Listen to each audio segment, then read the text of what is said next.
6 yıldan soң Россияда Ислам халыкара җәйге мәктәбе Кабат Казанга кайтты. Оның ачылышы Татарстан Милли китапханәсендә узды. Катнашучылар татар китапларының глобаль дөньясы күргәзмәсе буенча экскурсия уздырдылар. Тулырак алдагы сюжетта. Алтын урта чорының мәдәнияте, кулъязмалар, тәнкеләр видеопроекциясе ислам мәдәнияте үсешенә йогынты ясаган мөһим тарихи экспонатлар. Әлеге ядкарларны Россиядә ислам 5-нче җәйге лагерында катнашучыларга күрсәттеләр. Рустам Мамедов җәйге мәктәптә инде 3-нче тапкыр катнаша.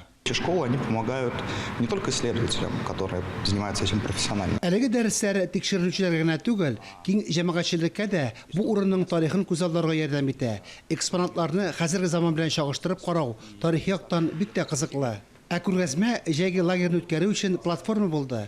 Төрле экспонатлар арасында дискуссия форматында лекцияләр укыла. Төп темалар диннең шәһәр мөхитенә йогынтысы, аның хәзерге ала киткән җәмгыятьтәге роле. В 2015 году мы впервые собрались в Казани здесь.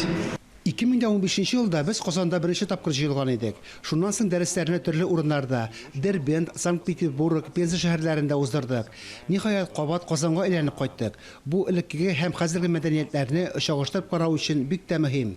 Казанга бәйсез дәүләтләр бердәмлеге илләреннән дә вәкилләр килде. Беренче көнне алар ислам язма традициясе турында лекция тыңладылар. 20 августта «Нокта» дигән документаль фильм караячаклар.